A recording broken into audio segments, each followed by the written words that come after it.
Erev Tov à tous, Erev Tov à tous. Alors, on se retrouve comme tous les mercredis soirs avec le Rav Ouziel, avec Midrashet Yehuda Manitou.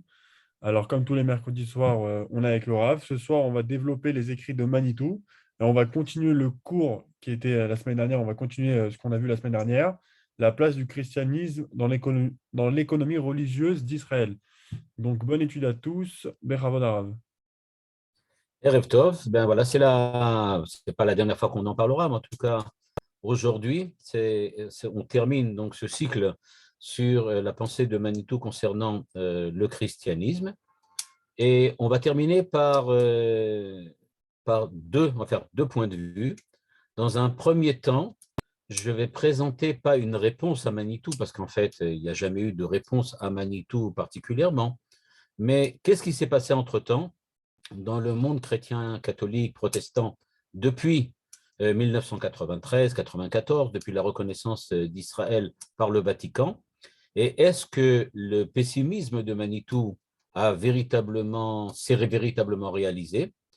Et je terminerai en fin de compte par quelques textes courts de Manitou après, qui sont des réactions après la reconnaissance du Vatican, de l'État d'Israël, dans lequel on va voir que précisément Manitou montre au contraire un optimisme, un sourire un petit peu, et qu'il espère véritablement que les choses vont pouvoir véritablement changer, et pas simplement d'un point de vue simplement esthétique, ou j'aurais pu dire simplement sur la forme, mais aussi sur le fond. Alors là, maintenant, je vais vous demander d'avoir un peu de courage, parce que ce n'est pas évident. C'est-à-dire, je vais vous présenter ce que certains plutôt théologiens chrétiens répondent aux arguments de Manitou. Alors je sais que ça va mettre un peu les nerfs à vif parce qu'on va devoir entendre des positions auxquelles on n'est pas vraiment habitué, mais je crois que ce qui est important, c'est de voir que Manitou n'a jamais parlé dans un espace vide, il n'a jamais non plus réagi à des courants d'air, mais il a véritablement répondu et essayé de répondre aux questions de son époque, de son temps. Et donc, c'est important pour nous aussi, à partir de l'enseignement de Manitou, de réagir par rapport à ce qui est aujourd'hui, et pas simplement ce qu'on peut lire par ailleurs qu'il y avait à l'époque. C'est-à-dire, en gros, bon, comme on dit chez nous, venons, informons-nous. Qu'est-ce qu'il y a? Qu'est-ce qui se passe? Et y a-t-il eu des changements ou pas? Alors, premièrement, ce que je vais faire aujourd'hui, donc, je vais vous présenter ce que précisément est peut-être le plus accessible pour nous, c'est du côté des protestants, parce que des luthériens notamment, parce que sont ceux qui sont véritablement décidés de réagir, c'est-à-dire d'essayer de comprendre comment on peut transformer la théologie chrétienne pour qu'elle puisse aussi accepter la réalité des Juifs comme Israël, ce que Manitou avait insisté tellement souvent dans tous ses textes. Il demandait incessamment aux chrétiens de réagir de manière positive, c'est-à-dire d'accepter qu'il ne soit pas, que l'Église ne soit pas Israël, le vrai Israël, le nouvel Israël, mais que les Juifs soient vraiment Israël. On l'a vu, c'est revenu des dizaines de fois. Et d'un autre côté, du point de vue théologique, qu'ils acceptent aussi l'État d'Israël, et pas simplement pour des raisons techniques, mais qu'ils acceptent aussi le retour d'Israël sur sa terre dans un État comme un fait, qui soit un fait théologique, un fait religieux, quelque chose qui est rapport avec la providence divine, et pas simplement quelque chose qui est de l'ordre de la politique ou de la réelle politique, comme on dit aujourd'hui. Eh bien, dans les textes que j'ai lus ou que je vais vous citer maintenant, la première chose, c'est que après les premiers dialogues judéo-chrétiens, dans la plupart de ces dialogues, et encore une fois, comme le dit Manitou, il faut faire la différence entre le monde chrétien globalement et les intellectuels et les théologiens chrétiens. Ce n'est pas du tout la même chose. Donc là, je parle véritablement du monde des théologiens chrétiens, pas de la chrétienté en général. Donc, il s'agit des intellectuels. Mais en fait, mettons-nous aussi à la place des chrétiens, nous sommes pour eux ce que eux sommes pour nous. C'est-à-dire qu'en fait, Nous aussi, nous sommes les intellectuels, les théologiens, ceux qui réfléchissent sur la situation, alors que la plupart des Juifs n'y réfléchissent pas ou ne s'y intéressent pas du tout. Donc, il nous dit la chose suivante. Eh bien, dans le monde chrétien, je vais parler maintenant surtout globalement, donc chez les intellectuels et les théologiens, il y a eu ce qu'on appelle le renoncement au supersessionnisme. C'est-à-dire, il y a eu un conflit théologique sur qui est l'héritier de l'Israël canonique, c'est-à-dire de l'Israël du Tanakh.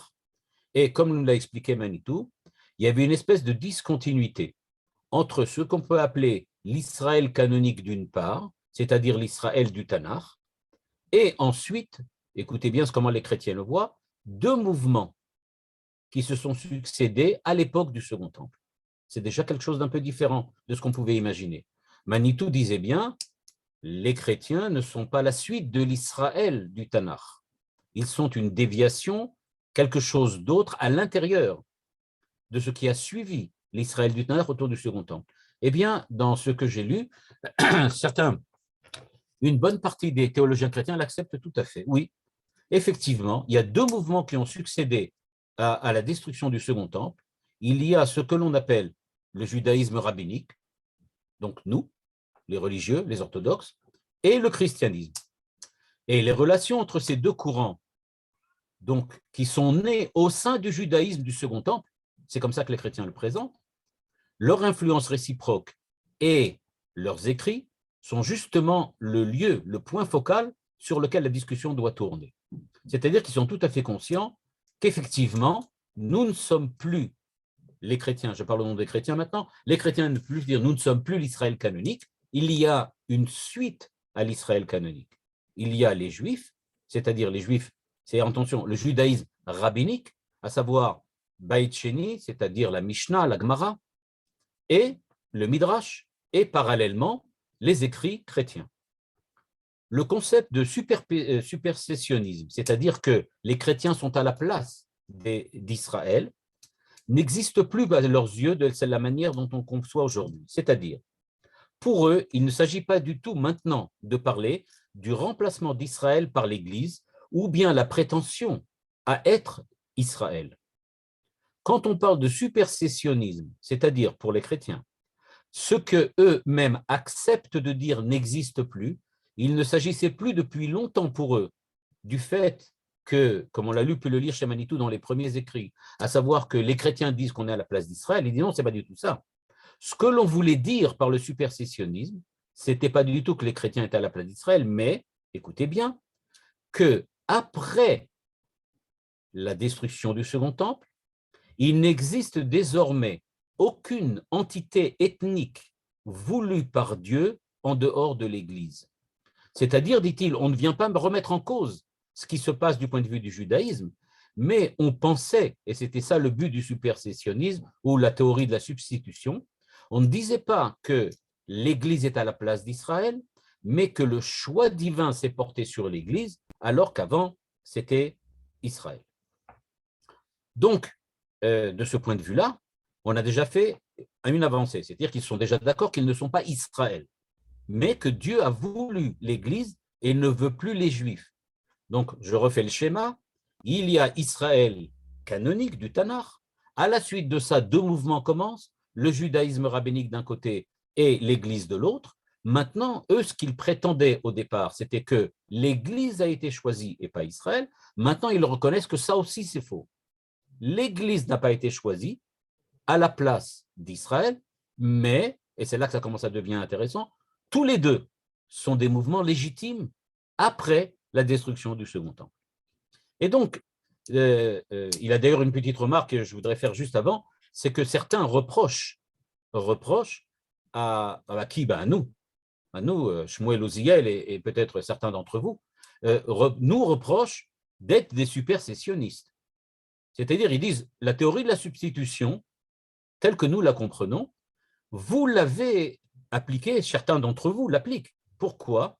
Parce qu'il dit, parce qu'il y a parmi les Juifs certains qui pensent que, en fait, Dieu ne parle qu'avec les Juifs et les chrétiens ne l'intéressent absolument pas, puisque c'est un groupe de païens qui, de manière erronées, arrogantes, disent qu'ils sont à la place des Juifs. C'est-à-dire, dit-il, que ce que vous dites, c'est la réponse, ce que vous dites de nous, les chrétiens, à savoir que nous affirmons que nous sommes à la place de l'Église, ce n'est pas du tout ce qu'on dit. Nous, ce on disait avant, c'était que Dieu a choisi l'Église, mais n'a pas choisi le judaïsme rabbinique, et même cela, aujourd'hui, nous ne le disons plus. Il dit, par contre, faites attention, chez vous, il y en a qui disent que Dieu a choisi les Juifs et qu'il n'en a rien à faire du reste du monde. Ça, c'est du supersessionnisme. Donc, faites attention. Qu'est-ce que nous leur répondons? Que nous espérons que d'abord, il n'y en ait pas des comme ça, premièrement, et que deuxièmement, c'est quand même un petit peu différent, parce que peut-être que ça vient comme réflexe à toutes les persécutions et tout ce que nous avons dû subir pendant des années dans lesquelles on a tendance à se refermer un peu sur nous-mêmes. Quoi qu'il en soit, il va falloir maintenant réfléchir, disent les chrétiens, comment on peut parler d'Israël aujourd'hui si, en fait, il est aussi bien légitime d'être chrétien que d'être juif. Juif rabbinique, s'entend. Et donc, maintenant, comment peut-on le comprendre? Eh bien, la première chose donc, que les chrétiens proposent, premièrement, c'est que à partir du moment où il y a eu la Seconde Guerre mondiale et la Shoah et les déclarations du Vatican, on en est arrivé maintenant dans une époque dans laquelle on peut enfin reconnaître, disent les chrétiens, l'existence d'une communauté juive rabbinique à côté de l'Église, et que maintenant il faut réfléchir, disent les chrétiens, comment Dieu ou pourquoi Dieu a-t-il maintenu simultanément le judaïsme rabbinique parallèlement à l'Église. Donc vous voyez que les chrétiens, maintenant, en tout cas ceux que je cite, pensent qu'on ne peut pas effacer la présence d'Israël qui est inéluctable. Elle est claire, elle est là, elle est indéniable. Donc comment pourrait-on la remettre en cause? Donc il a dit, c'est bien clair. Donc, cette question, elle est d'autant plus importante que justement, ce qui se passait avant, c'était que les chrétiens avaient l'impression que si le judaïsme rabbinique continue à être reconnu comme légitime aux yeux de Dieu, alors l'Église n'a pas de légitimité. Ça la remet dans une position inférieure au judaïsme. Et donc, c'est pour ça qu'ils essayaient de réfléchir comment il faut réfléchir maintenant, comment c'est possible de garder les deux. Et ce que je vais vous présenter maintenant, la réponse que je vais vous présenter maintenant, c'est celle d'un luthérien, donc d'un protestant, qui s'appelle Robert Jenson, qui a écrit de nombreux ouvrages sur cette question et qui donc présente sa position, sa thèse. Évidemment, pas tous les chrétiens sont Robert Jenson, et Robert Jenson ne dit pas qu'il est le représentant de du monde chrétien. Mais il présente une possibilité, à mon avis, elle est intéressante parce qu'elle va nous permettre de voir en quoi et comment souvent Manitou avait raison dans sa définition et dans son analyse du monde chrétien. Ça va nous conforter donc que Manitou avait vraiment bien compris ce qui se passe. Et d'un autre côté, on va pouvoir voir des bourgeonnements de réponses intéressantes et qui peuvent effectivement rentrer dans le cadre de la pensée de Manitou. Et donc, je parle maintenant au nom de Jenson, pour qu'on voit maintenant. Donc, tout ce que je vais dire maintenant, c'est au nom de Jenson, et je vous montrerai comment Manitou pourrait y répondre, ou pourrait en tout cas essayer de voir comment ça fonctionne. Et donc, pour Jenson, pourquoi la théologie chrétienne s'est tellement facilement déracinée du judaïsme, de la Torah? C'est la première question qui se pose. Et pour cela, il dit, il faut comprendre donc comment on a perdu nos racines juives, nos racines Israël, donc, dit Jenson, et quand on comprendra comment on les aura perdues, on pourra comprendre comment on pourra les retrouver.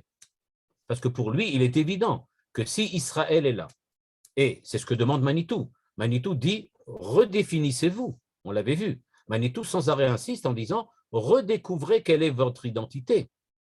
Et c'est pour ça que le texte qu'on avait vu, c'était intitulé « Qui dis-tu que je suis ?» C'est-à-dire, qu'est-ce que tu penses d'Israël? Parce que c'est la manière dont tu vas parler d'Israël va te redéfinir toi comme chrétien. Eh bien, c'est exactement ce que Jenson fait. Jenson dit, OK, on va essayer de comprendre comment on a perdu nos racines juives, et à partir de là, on va comprendre qu'est-ce que ça veut dire être chrétien face à Israël. Et le fait et la réponse qu'apporte Jenson, elle est très intéressante. Il dit, ce qui s'est passé, c'est que nous avons défini un Dieu qui est au-dessus du temps. Au-dessus du temps. C'est-à-dire, dit-il, les débuts du christianisme sont marqués par la volonté des premiers chrétiens de considérer l'éternité, c'est-à-dire Dieu, le Mashiach, tout le processus messianique, comme quelque chose de atemporel, au-delà du temps, au-dessus du temps. Il dit alors qu'en général, les définitions aristotéliciennes et médiévales de l'infini, de l'éternité, sont toujours quelque chose qui dépasse le temps, qui est un temps sans fin. Mais là, on ne parle pas d'un temps sans fin, on parle de quelque chose qui est complètement hors du temps. Et donc, dit-il, à partir du moment où on comprend cela, eh bien, Dieu va devenir pour les chrétiens celui qui a libéré Jésus d'entre les morts, comme il avait libéré Israël lors d'Égypte. C'est la parashat Shavua. Et comme pour Israël, le Dieu de l'Église va devenir identifiable à ses yeux à des événements particuliers de l'histoire, alors que d'habitude, les dieux ordinaires n'ont rien à faire de l'histoire et vivent dans un monde complètement dénué de temps.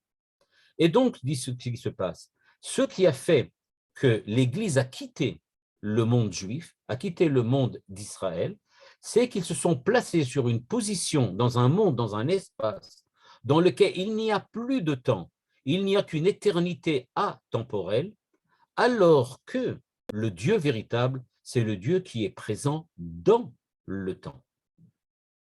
Et dit, c'est ça ce qu'on a perdu, et c'est quand on recommencera à reprendre en compte le temps, les événements, qu'on va pouvoir redevenir des chrétiens qui sont adaptés à cette nouvelle, on va dire, réalité, qui est le fait que Israël est là, présent dans le temps, dans l'espace, dans l'histoire. En fait, dit ce théologien, le problème de la chrétienté, c'est qu'on s'est complètement coupé du temps. Je rappelle que Manitou disait parallèlement, il n'y a pas de tchouva dans le monde chrétien. Pourquoi? Parce qu'il n'y a pas de temps. En cela, Manitou l'avait très bien vu. Il n'y a pas de temps. On ne peut pas réparer une faute. On ne peut pas réparer le passé. Le bien se situe au-delà du temps. Si tu as fauté, dans le monde du temps, dans le monde de la temporalité, alors tout est absolument perdu. Rien ne peut plus changer. Le monde de la temporalité se déconnecte complètement aux yeux des chrétiens du monde de l'éternité. Et donc, la Géoula ne peut pas venir de la temporalité. Il ne peut venir que de quelque chose qui est atemporel, en dehors du temps. C'est pour ça que le Jésus va mourir, il va revivre par la grâce de Dieu, il va revenir parmi nous, etc. Donc, tout vient de l'extérieur. C'est un petit peu la pensée gnostique pour ceux qui connaissent.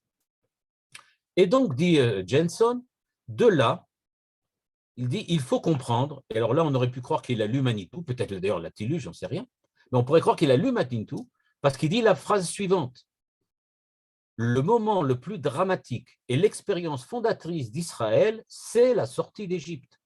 Exactement ce que dit Manitou. Parce qu'il dit, c'est la première fois que l'on assiste à la sortie d'un exil. Qu'est-ce que c'est qu'un exil? C'est sortir en dehors de l'histoire, en dehors du temps. Mais on peut sortir de l'exil, revenir dans l'histoire. Donc, dit-il, c'est ça qu'il faut que nous apprenions du judaïsme, à savoir le fait que Israël va devenir différente.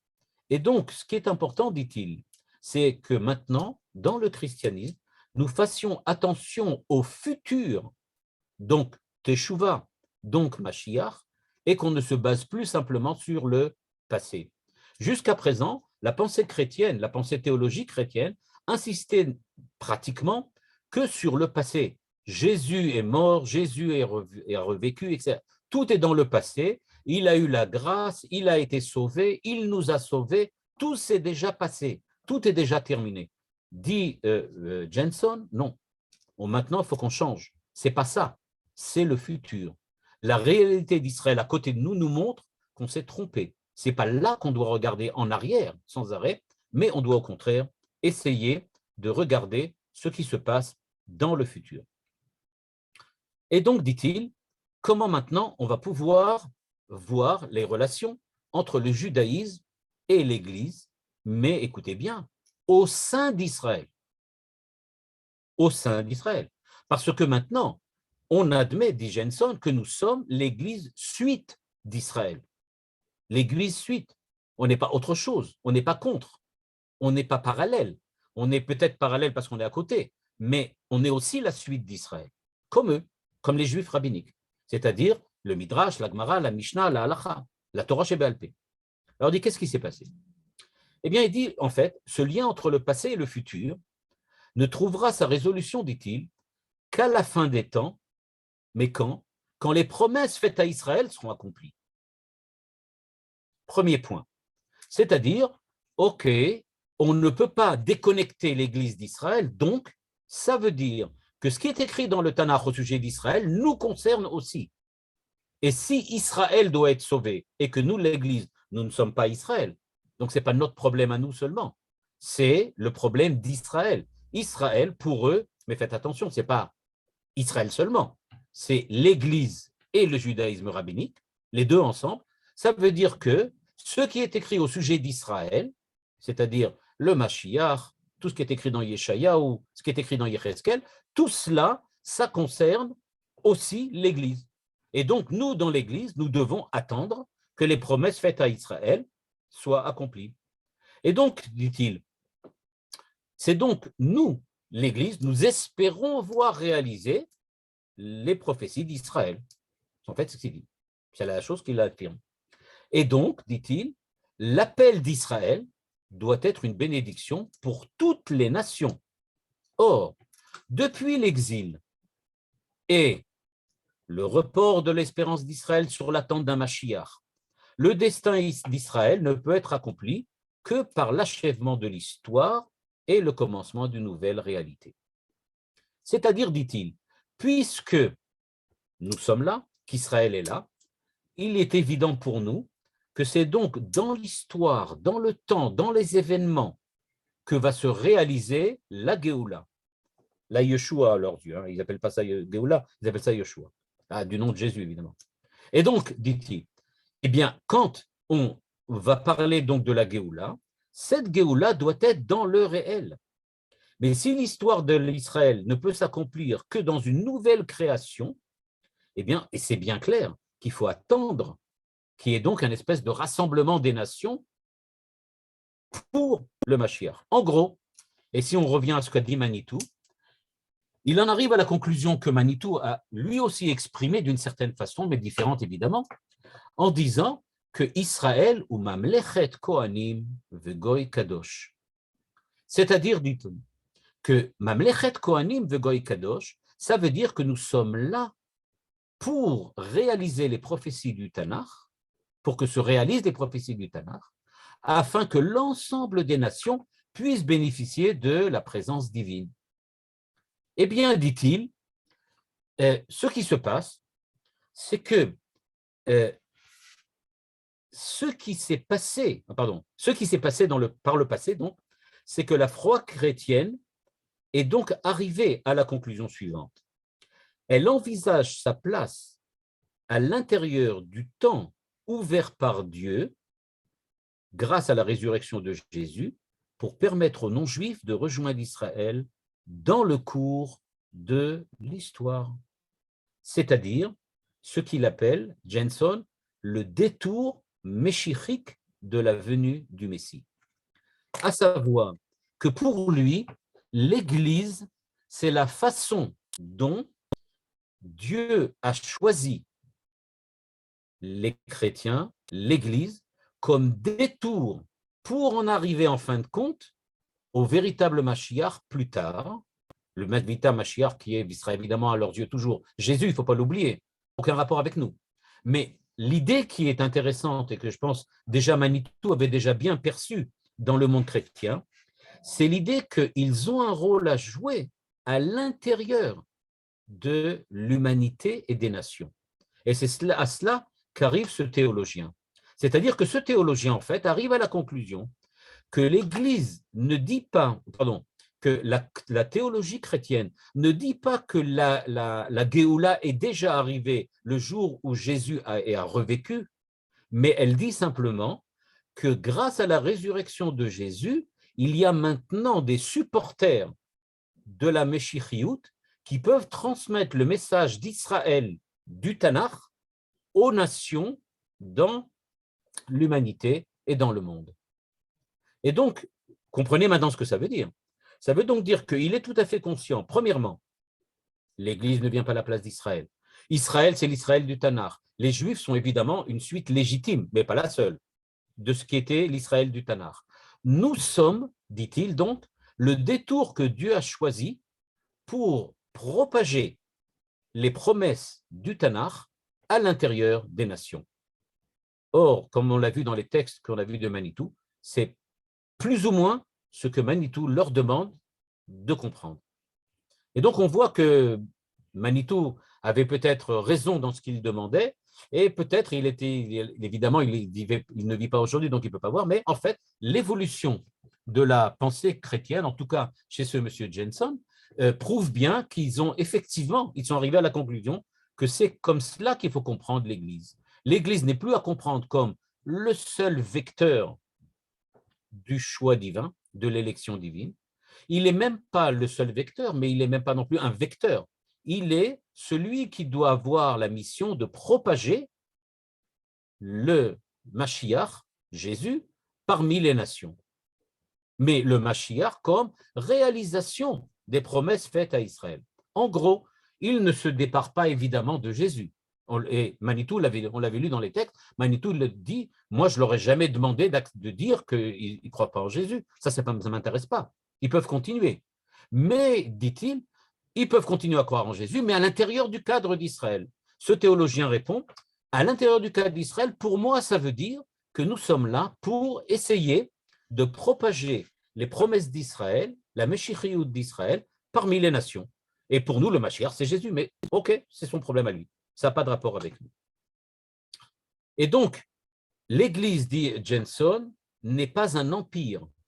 C'est-à-dire qu'il accepte et il reconnaît. Jusqu'à présent, notre erreur, c'était d'être un empire. Nous ne sommes pas un royaume. Pourquoi? Parce que le roi n'est pas arrivé. Jésus, ce n'est pas le roi. Jésus, c'est celui qui nous a donné cette mission et qui, plus tard dans l'avenir, va redevenir le vrai Mashiach. Mais pas maintenant. La Géoula n'est pas arrivée. Le Mashiach n'est pas arrivé, dit Jenson. Alors, qu'est-ce qu'il y a maintenant? Eh bien, il y a une mission, celle, par le détour de l'Église, de propager pas la Emunat Israël, mais la Emunat Israël traduit dans les termes chrétiens parmi les nations. Et donc, dit Jenson, à partir de là, si l'Église n'est considérée que comme un détour, et j'ai envie de dire, ouf, enfin, ils ont compris quelque chose. Ça, c'est bien. Franchement, c'est pas mal. Ils en sont arrivés déjà très, très loin. Eh bien, il y a plusieurs remarques qu'on pourrait faire. Premièrement, à partir du moment, et c'est eux qui insistent sur les 3 remarques que je vais faire maintenant. Premièrement, ça veut dire que l'Église est la suite de l'Israël canonique. Il n'y a pas de coupure. On est la suite. Il y a l'Israël canonique dans lequel Yeshayahu, Yirmiyahu, Yecheskel ont entendu Dieu demander et dire et affirmer qu'il va avoir le Mashiach. Donc, on l'a entendu. Et donc ça, nous sommes avec les Juifs, nous aussi, nous acceptons toute cette idée-là. Et donc, il dit, nous sommes à la suite. Mais, évidemment, ce n'est pas exactement ce qu'on attendait. C'est-à-dire, écoutez bien, c'est-à-dire qu'il reconnaît dans les deux sens. Les Juifs vont pas vraiment nous accepter comme on est, parce qu'on vient et on dit, hey, on est comme vous. Ça, nous, on dit, non, on n'est pas d'accord. Et ce n'est pas exactement ça. Mais comme dit Manitou, c'est bien. Le fait qu'ils acceptent d'être à la suite d'Israël et qu'ils reconnaissent qu'ils ne sont pas Israël lui-même, mais qu'ils sont à la suite. Deuxièmement,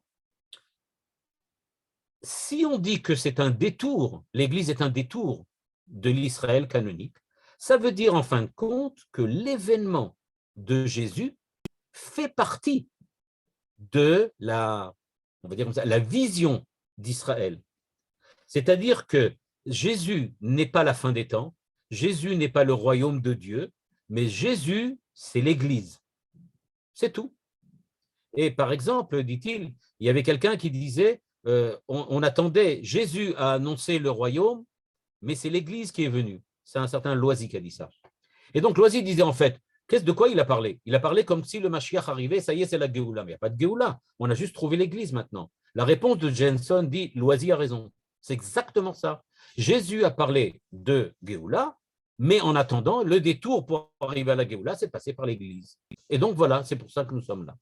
Et donc, nous, en parallèle, on va dire, évidemment, nous, pour nous, ce n'est pas un chidouche, ça c'est bien clair. Ça fait déjà depuis des milliers d'années qu'on est au courant. Ce n'est pas quelque chose. Troisièmement, à partir de Vatican II, et là Jenson fait preuve de polémisme, à partir de Vatican II, dans le monde chrétien, beaucoup de théologiens se sont heurtés à l'idée que maintenant, on n'est plus Israël. Alors qu'est-ce qu'on est? Alors, je ne sais pas, je vais dire ça avec un sourire, mais parce que ça me fait sourire vraiment. Désolé, mais ça me fait sourire. Alors, qu'est-ce qu'ils ont dit? Alors, on n'est plus Israël, on est le peuple de Dieu. C'est ce qu'ils ont sorti. Et donc, ces théologiens, ils ont affirmé quelque chose de nouveau. Ils ont dit, on n'est plus les Israël, puisque le Vatican dit qu'on ne l'est plus. Alors, qu'est-ce qu'on est? On est le peuple de Dieu. Et en tant que peuple de Dieu, tout ce qui est dit sur le peuple de Dieu, ça concerne l'Église et nous. Jenson vient et dit, je m'excuse, mes corréligionnaires, ça ne fonctionne pas comme ça. Là, encore, les Juifs ont raison. Pourquoi? Parce que, dit-il, moi, dit Jenson, j'ai lu le Nouveau Testament plus qu'une fois. Et je me suis mis à regarder, à chaque fois qu'il parle du peuple de Dieu dans le Nouveau Testament, dans les évangiles, de qui parle-t-on? Il dit exactement de 99,9% des fois, on parle d'Israël canonique et des Juifs, et pas du tout de l'Église. Donc, il dit, ça ne sert à rien d'essayer de transformer le Vatican II et de dire que non, on n'est plus Israël, mais on est le peuple de Dieu, parce que peuple de Dieu n'a jamais été dit au sujet de l'Église. Ça a toujours considéré comme Israël. Voilà ce qu'ils pensent sur eux-mêmes. Donc, voilà, nous sommes le détour. Ce n'est pas très, très loin de ce que Manitou demandait qu'ils acceptent.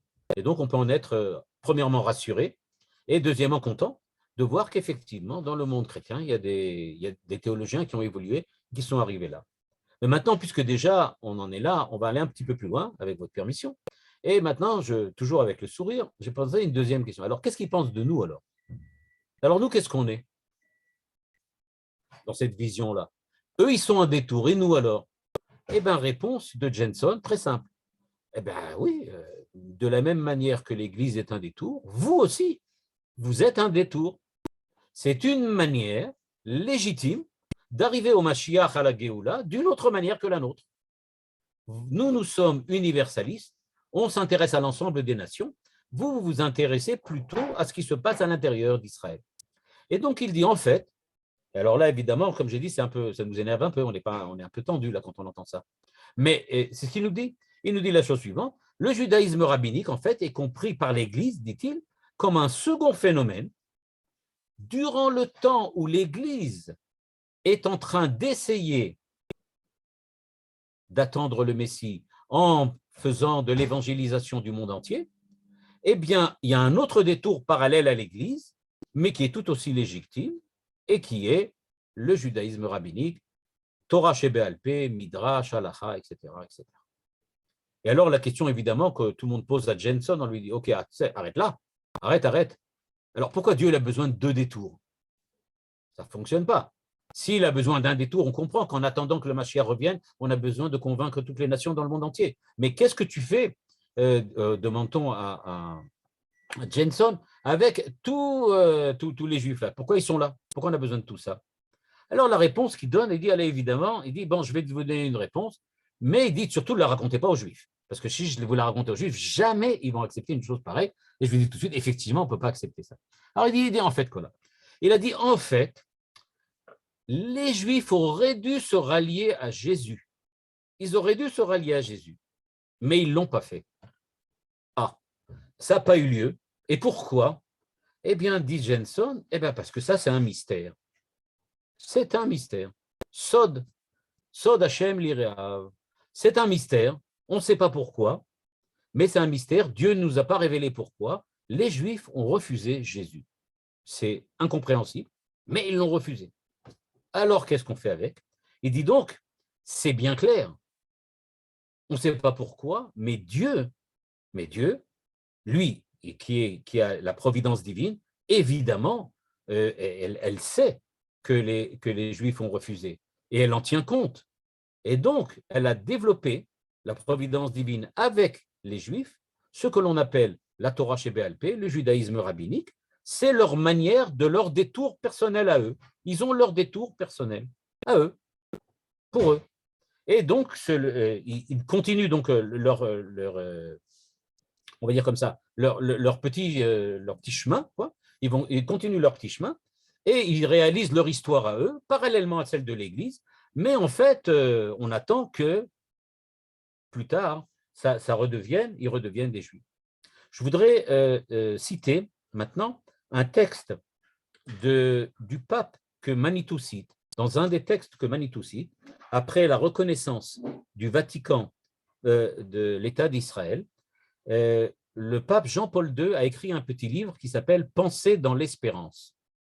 Et il exprime là-bas tout ce qu'il pense du monde, de l'histoire, de l'humanité, et ce qu'il attend de voir être la réalisation des prophéties d'Israël et le retour du Mashiach. Bon, à ses yeux, c'est Jésus. Eh bien, ce qui est très intéressant, c'est que dans ce texte, dit Manitou, je cite Manitou maintenant, peut-être je peux même vous le montrer après tout, comme ça vous pouvez le lire en même temps que moi. Voilà. C'est une citation de Manitou d'un texte qu'il a écrit en novembre 1994. Donc après. Donc il parle de la reconnaissance d'Israël et il dit, donc dans ce livre qu'a écrit Jean-Paul II, on ne peut s'empêcher toutefois de regretter qu'un tel problème soit évoqué aussi succinctement et si j'ose dire de manière aussi banale. Voilà ce qu'écrit Jean-Paul II. La nouvelle alliance trouve ses racines dans la première. Quand le peuple de l'ancienne alliance pourra-t-il se reconnaître dans l'alliance nouvelle? Demande Jean-Paul II. C'est-à-dire, qu'est-ce que dit Jean-Paul II en fait? À partir de maintenant, et je reprends Jenson, puisque vous êtes parallèle à nous par erreur, parce que vous n'avez pas accepté Jésus, maintenant que vous voyez que nous aussi, on affirme que nous sommes la suite de l'Israël canonique, on est la suite d'Israël du Tanakh, alors pourquoi vous n'acceptez pas, vous aussi, de vous joindre à nous? Puisque, en fait, vous voyez bien que la nouvelle alliance a des racines dans la première. Et Manitou d'écrire, nul ne pourra jamais reprocher au pape sa persévérance dans ce que fut depuis toujours l'espérance de l'Église quant à Israël, à savoir rejoindre la nouvelle alliance. Il dit, mais c'est évident, des Manitou, c'est bien clair. Et donc Jenson ne fait que continuer ce que dit Jean-Paul II. C'est-à-dire, en fait, ils disent dans la théologie chrétienne, il n'y a pas d'autre moyen d'envisager le rôle d'Israël que comme quelque chose qui est une erreur de parcours, une erreur de direction, qui va être à la fin des temps réparée et que les Juifs redeviendront fidèles à Jésus et fidèles à la théologie chrétienne. Manitou continue en disant, il est le pape et en cela le magistère de l'Église pour la foi.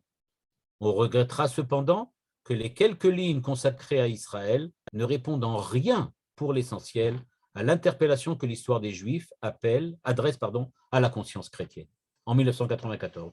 Comme je l'ai montré maintenant, en 2011-2012, quand a été écrit ce texte de Jenson, on voit bien qu'il y a eu quand même une évolution, mais ça n'a pas changé. Sur ce point-là, comme j'ai dit, on va grincer des dents, ça n'a pas changé. Il pense encore que nous devons devenir chrétiens. Et donc, termine Manitou ce texte en disant « Il est urgent d'inaugurer une véritable étude en commun, non pas de la question qui est le Christ, mais de la question qui est Israël. La véritable interrogation, en effet, n'est pas en quoi les Juifs sont-ils chrétiens, mais en quoi les chrétiens sont-ils d'Israël ?» Écoutez bien ce qu'ils disent, d'Israël. Et donc, Manitou reprend ce que dit, dit, en fait, ce qu'on a découvert aussi, c'est Jenson, les chrétiens viennent d'Israël, si ce sont les Juifs qui sont Israël. Et donc, en fait, Manitou est conscient que ce qu'a fait Jenson, c'est un très grand pas. C'est véritablement un très grand pas, parce qu'effectivement, Jenson a déjà admis, en tout cas dans un premier temps, il a tout à fait admis qu'il y a devant lui la tâche d'essayer de comprendre le rôle de la chrétienté, le rôle de Jésus et du catholicisme à l'intérieur de la pensée d'Israël. Et donc, c'est ce qu'il a essayé de faire, mais il reste, comme le pape, lié encore ou rattaché encore à cette pensée qu'en fin de compte, c'est à Israël de devenir chrétien. Alors pourquoi deux? Pourquoi les deux? Ben, il dit, en attendant, il en faut effectivement deux. Pourquoi?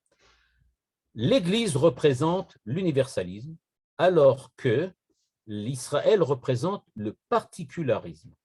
Et là, c'est intéressant parce que vous allez voir qu'il va donner une définition du judaïsme qui, même si elle ne nous correspond pas, est intéressante. Il dit, la tâche d'Israël est de maintenir l'héritage religieux et culturel de quoi? Du milieu dont Jésus est issu. Nous sommes l'arrière-plan.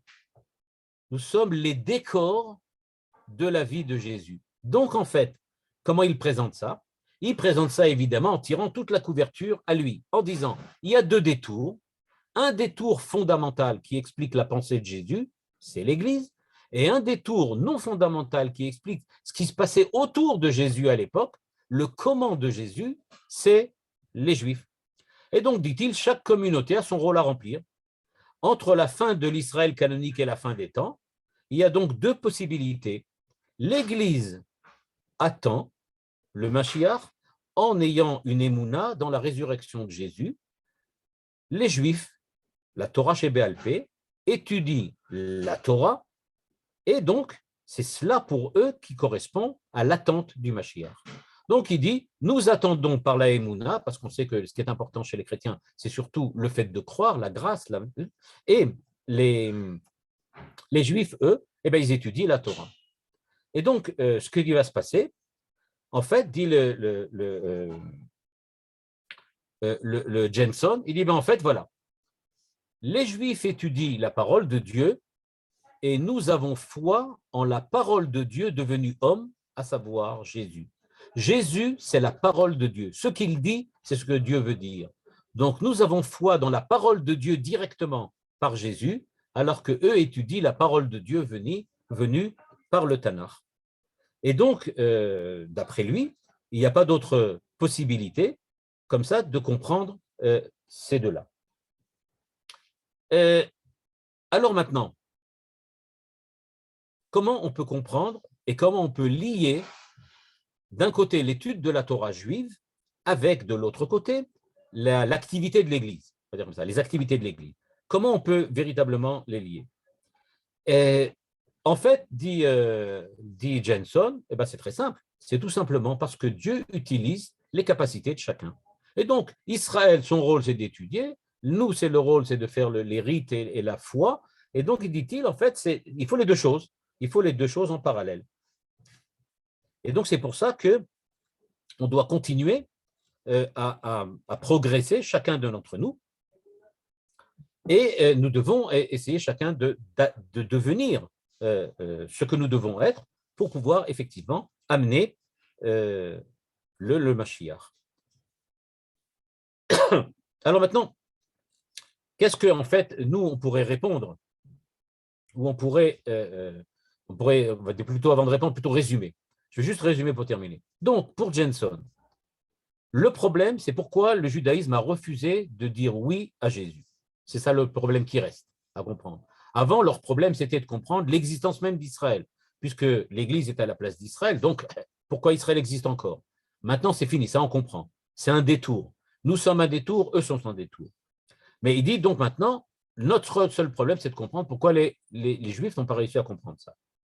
Deuxième chose, il envisage l'Église et le judaïsme comme deux détours qui permettent donc, d'une part, à la théologie chrétienne, d'aborder la question d'Israël sans la lutte messianique ou la lutte permanente avec Israël. Et donc, de ce point de vue-là, on peut dire qu'il y a un certain élément de violence, un certain élément de contradiction ou de compétition qui, dans la théologie de Jenson, disparaît. Et en cela, on peut en tout cas le remercier en tout cas de ce point de vue-là, à savoir qu'il a véritablement permis, de ce point de vue-là, de changer un petit peu quelque chose. Comment Manitou a réagi, lui, de son côté? C'est-à-dire, jusqu'à présent, on a vu ce que pensait Manitou de ce qui devait être, et on a vu comment les chrétiens essayent de recréer une théologie, de se redéfinir grâce en fait, aux événements cardinaux qui sont intervenus, la reconnaissance d'État d'Israël et Vatican II. Comment Manitou lui a réagi? Et ça va nous apporter un élément de réponse à ce que dit Jenson. Premièrement, Manitou dit, je vais vous montrer maintenant le texte de Manitou. Voilà. Donc, nous sommes dans un texte qui est un texte de 1993, juste avant la reconnaissance de l'État d'Israël. Voilà ce que dit Manitou. Pour le dire à ma manière, nous sommes des monothéistes, pas des monolâtres. Nous n'adorons pas un Dieu unique qui ne s'occuperait que de nous, comme dans d'autres monothéismes du Dieu unique. Il faisait évidemment allusion ici au christianisme et à l'islam. Nous adorons le Dieu un, c'est-à-dire qui s'occupe de toutes les créatures, et il est le créateur du monde. Ce n'est pas un fondateur de religion, c'est le créateur des univers. Il y a des gens qui croient que Dieu a créé une synagogue et a mis un monde autour. Nous croyons que Dieu a créé un monde, et dans le monde, il a demandé un temple. C'est très différent de perspective. C'est-à-dire que la première base sur laquelle Manitou se repose, c'est qu'il existe dans la Torah, dans la Emouna, dans le judaïsme d'Israël, il existe quelque chose qui concerne les nations. C'est un. Deuxièmement, après la reconnaissance d'État d'Israël, demande dans un interview de 1993, décembre 93, donc c'est à la fin, après, juste après la reconnaissance. On demande à Manitou, est-ce un nouveau départ dans le dialogue judéo-chrétien? Il répond, c'est le point de départ d'une histoire insoupçonnable pendant 2000 ans. C'est quelque chose de complètement nouveau, mais on ne sait pas où ça va déboucher. On voit, nous, aujourd'hui, en 2012-2013, avec Jenson, par exemple, que ça commence à bouger. Il y a quelque chose qui se transforme. Et il rajoute qu'un chrétien croit au Christ comme il y croit ne me choque pas puisqu'il n'est pas juif. Mais s'il dit qu'il est juif, alors là, on ne peut plus s'entendre. À partir du moment où Jenson dit être chrétien et croire en Jésus, c'est notre mission à nous, pour les nations. Vous en avez une autre. Aucun problème, dit Manitou. Il n'y a pas de raison, on peut très bien vivre avec ça. Ça, ce n'est pas un problème. Et il rajoute, je suis émerveillé de voir des hommes qui ne sont pas d'Israël et qui viennent de si loin par rapport à l'expérience religieuse hébraïque, se reconnaître dans la foi, dans le Dieu d'Israël et dans le salut qu'il propose. S'il avait connu Jenson, il aurait pu dire de lui cette phrase. Parce que Jenson, en fait, le dit-il, il dit, eh bien, en fait, l'histoire de l'Église prend suite à l'histoire d'Israël et elle fait la suite du Dieu d'Israël. Le nouveau dialogue devrait permettre aux catholiques de réauthentifier leur foi et de redéfinir leur identité. Certains prêtres le présentent, comme par exemple Jenson, ils apprennent l'hébreu et tentent d'intégrer la culture juive. Donc il dit voilà, il y a quelque chose qui se produit, et donc maintenant, pour la réponse de Manitou, c'est de dire c'est le contraire qui va se produire. Ce n'est pas nous qui allons devenir chrétiens, ce n'est pas un mystère, c'est tout simplement que ça ne se produira jamais. Ce qui va se passer, c'est que petit à petit, il va y avoir une réinsertion du christianisme à l'intérieur du judaïsme par la conversion ou quelque chose qui ressemblera à la conversion, ou bien certains chrétiens vont partir complètement et du judaïsme et du christianisme pour simplement devenir des hommes, c'est-à-dire des êtres moraux, acceptant les vertus de la Torah, les valeurs de la Torah, sans appliquer nécessairement les rites et la religion juive ou chrétienne. On lui demande encore, quelle est votre vision des relations futures entre juifs et chrétiens? Sa réponse, je crois que ces événements sont de nature providentielle. Je rappelle que dans le monde orthodoxe juif, dans le monde haredi, certaines personnes refusent cette idée-là. C'est-à-dire qu'ils disent, le retour d'Israël sur sa terre n'est pas providentiel. Dieu ne veut pas qu'on revienne. C'est en fait une épreuve qu'on nous met devant nous, et nous avons, tous ceux qui reviennent en Israël, ont en fait perdu leur foi, et ils ont fait une erreur théologique. Je crois qu'un temps s'achève, celui de l'Église, de la chrétienté, de la civilisation occidentale sous sa forme actuelle, et que ça va déboucher sur une civilisation universelle, c'est-à-dire messianique. Quand on écoute Jenson, ce n'est pas encore ça, mais on peut dire comme ça, Dieu merci, ça avance. Il parle du messianisme, il parle d'une avancée, il parle de l'universalité de l'Église. C'est vrai, ça avance un peu. Dans la tradition juive, on a passé les quatre Malchouyot. Un ultime affrontement se prépare entre Rome, la civilisation occidentale, et l'islam, dont l'Occident devrait triompher. Ensuite, c'est une conception messianique de l'universel. Nous dit Manitou dans une espèce de nevoie, le véritable problème du monde entier, ça va être l'islam, qu'il va falloir résoudre dans le monde occidental. Ensuite, ça pourra déboucher sur une époque messianique universelle. Quand on voit ce qui se passe, par exemple, en France, avec Éric Zemmour, sans prendre position pour lui ou contre lui, mais dans ce qu'il représente en tout cas, on voit bien qu'il y a quelque chose qui commence, un affrontement qui se commence d'une certaine manière entre l'islam et l'Occident. Demande le journaliste, quelle est dans cette perspective la place du peuple juif? Eh bien, Manitou de répondre, la période qui s'achève, c'est celle de l'exil. L'exil, c'est la condition de la créature, l'exil loin du Créateur. Le peuple juif a vocation de témoigner de ce qu'est le projet de Dieu pour l'humanité, et les chrétiens sont la diaspora d'Israël pour les nations. Évidemment, il n'a pas lu Jenson, et Jenson n'a pas lu Manitou. Mais ce qui est vraiment intéressant de voir, c'est qu'en fait, ils disent des choses parallèles. C'est-à-dire, nous devons dire pour l'humanité ce que Dieu attend, et les chrétiens sont la diaspora d'Israël. L'autre l'avait appelé le détour. Bon, d'accord, c'est une autre manière de parler. Mais il y a quelque chose de la diaspora d'Israël pour les nations. Évidemment, il parle aussi du livre de Jean Vassal, dont c'est le titre. Je voudrais terminer juste par deux petites phrases de Manitou encore. Une phrase dans laquelle il dit « c'est la providence qui agit et dont là à réussir dans l'humanité et la prière », 1994, quand il parle de la reconnaissance d'Israël. Donc elle dit « faites attention, c'est la providence qui agit ». C'est-à-dire aujourd'hui, même dans le monde Haredi, c'est-à-dire parmi, quand je dis dans le monde Haredi, pas globalement, mais parmi certaines sectes peut-être à l'intérieur du monde Haredi, certaines chassidiques notamment, les gens qui pensent qu'effectivement l'État d'Israël a été créé par le Satan et que c'est une œuvre du Satan, etc., comme on le sait, eh bien justement la réponse de Manitou serait de dire comment expliques-tu que le Vatican reconnaisse l'État d'Israël? D'après toi, ça ne pourrait jamais arriver. Si le Vatican reconnaît Israël, c'est que vraiment c'est la providence qui agit. Ça, c'est pas possible autrement. Et donc, dit-il, il faudrait aider-la à réussir dans l'humanité et la prière. Et donc, en fait, ce que pense Manitou, c'est plus que maintenant, il n'y a plus de rivalité entre deux Israël, mais il y a une difficile coexistence de deux diasporas d'Israël. C'est le terme qu'utilise Manitou. Deux diasporas d'Israël. Israël, diaspora juive, Israël, diaspora chrétienne.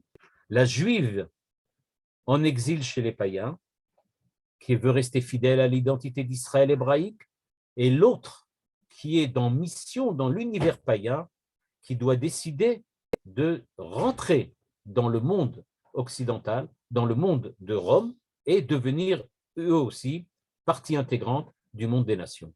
C'est-à-dire, nous dit Manitou, les deux diasporas sont différents. Nous sommes une diaspora qui veut montrer qu'est-ce que c'est que l'Israël hébraïque du Tanakh. L'Église veut rentrer à l'intérieur de l'univers païen lui-même et montrer comment on peut être croyant tout en étant dans le monde du paganisme. Pour conclure donc, enfin c'est une conclusion sans être vraiment une conclusion, mais pour tout simplement terminer en tout cas sur ce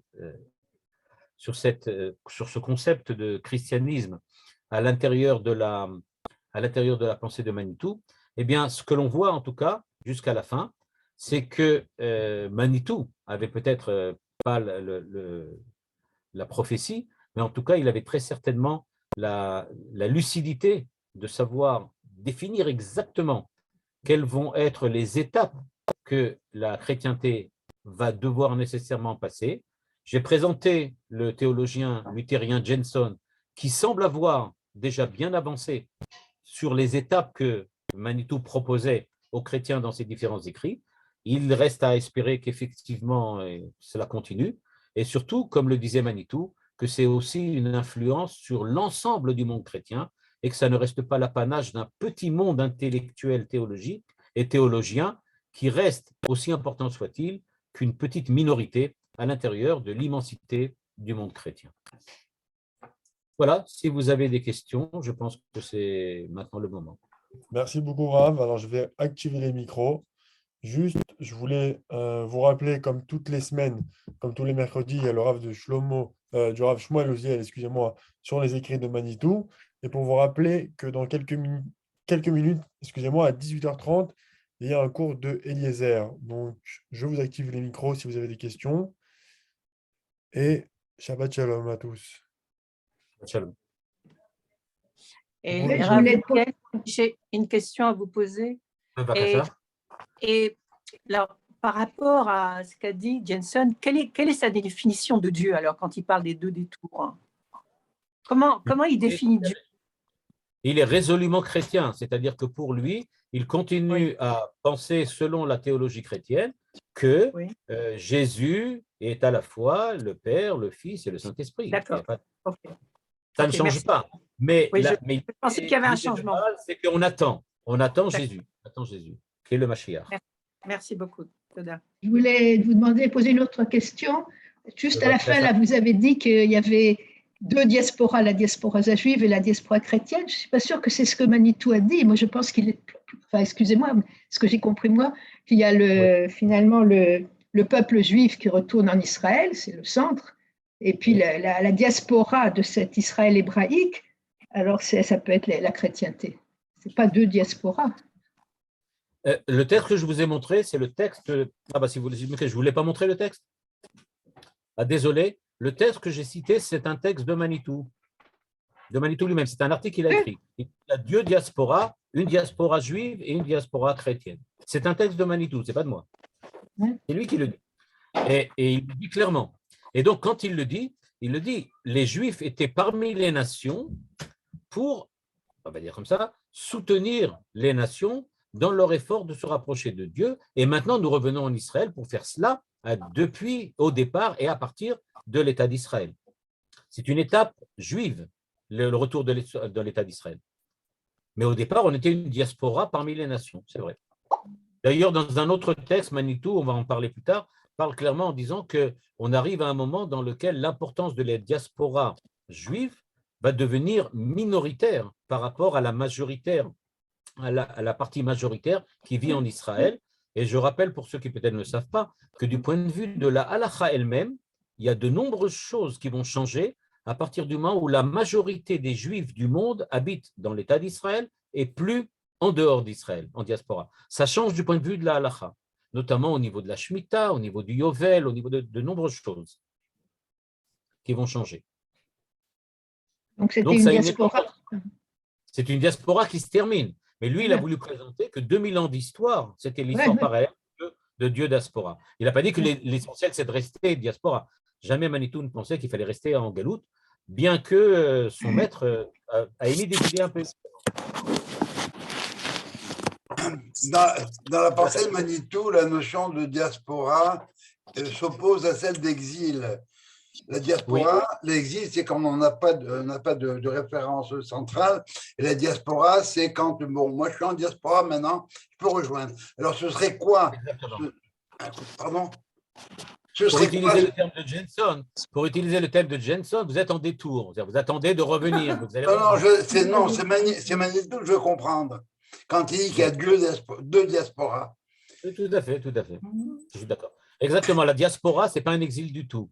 L'exil, c'est quand on est exilé, qu'on ne nous demande pas notre avis et qu'on se retrouve là-bas. Diaspora, c'est parce qu'on est là maintenant, c'est temporaire, c'est un moment, on va revenir à un moment. Mais diaspora chez Manitou, c'est par rapport à un endroit central. Exact. Moi, je suis en diaspora par rapport à Jérusalem aujourd'hui. Il y a 50 ans, 100 ans, je n'étais pas en diaspora, j'étais en exil. la remarque, ce que vous avez dit m'inspire, c'est que c'est marrant, c'est un peu l'histoire de Judas et Joseph. C'est pas seulement l'histoire de Judas et Joseph. Un texte que je vous ai montré, c'était un commentaire sur Judas et Joseph.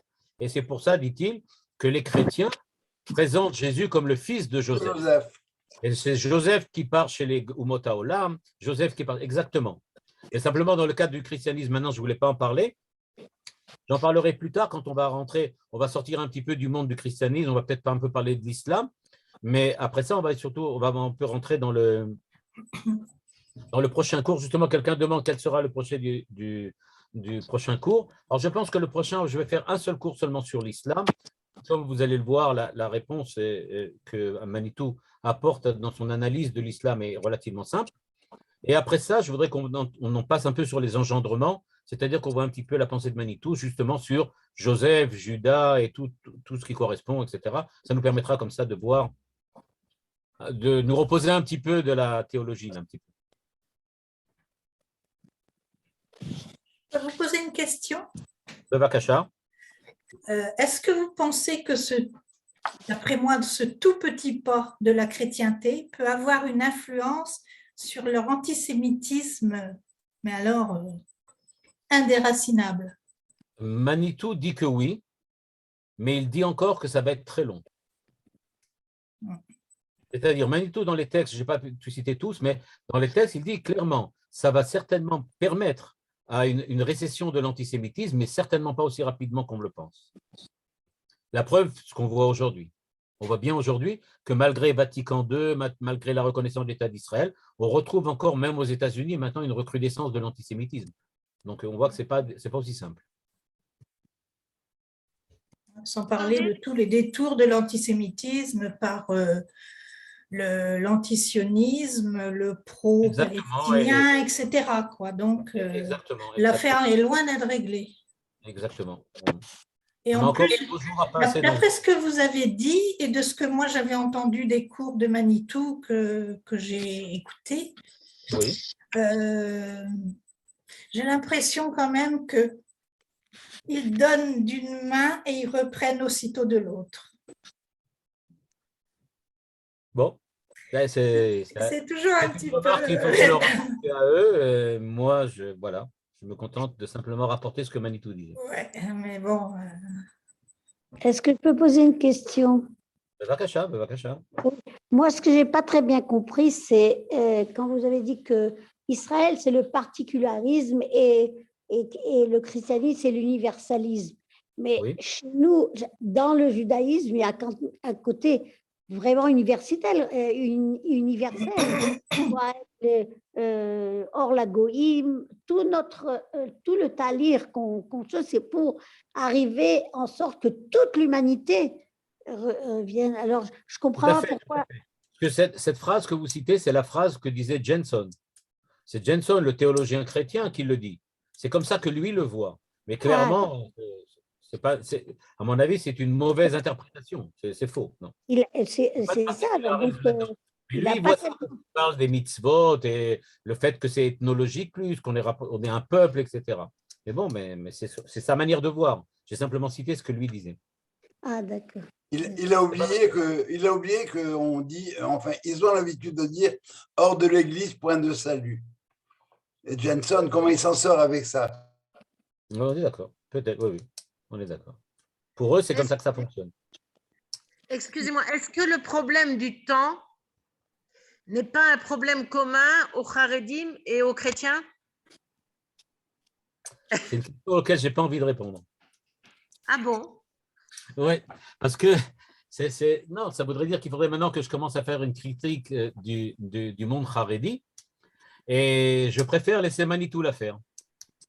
C'est-à-dire qu'on va faire un texte dans lequel on va voir qu'est-ce qu'ils pensent des Haredim, et à ce moment-là, ça sera libre à vous soit d'accepter la critique virulente qu'il leur inflige, soit de ne pas l'accepter.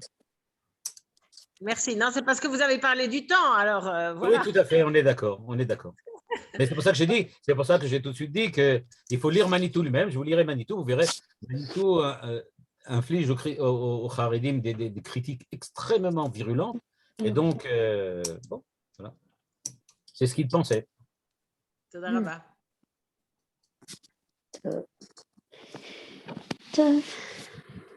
Quelqu'un demande, il y a sans doute un espoir de dialogue entre les élites juives et les chrétiennes, mais le problème, c'est l'éducation et les réactions de base, témoin le lever de bouclier face à une conférence quand le Rav a montré que Jésus est resté juif en pratiquant la Torah. Ah, ça, c'est une idée, l'idée que monsieur, qui c'est? Le Rav Dinovitch, oui. Alors, le Rav Dinovitch apporte une idée qui est présente et que Manitou récuse. Je dis tout de suite. C'est un texte que Manitou cite. Manitou dit qu'il y a deux manières de parler de Jésus, la manière de Yeshayahu Lebovitch et la manière du professeur Flusser.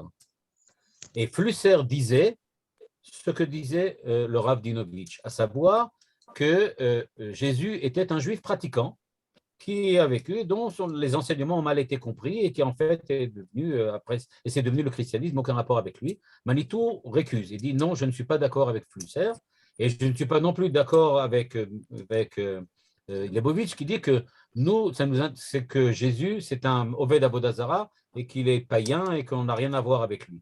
Il dit les deux idées sont fausses. Et il présente une autre idée de Jésus. Enfin bon, il faut bien qu'on s'arrête un jour. Alors on s'arrête là pour le moment. Mais en tout cas, il n'est pas d'accord avec le Rav Dinovitch.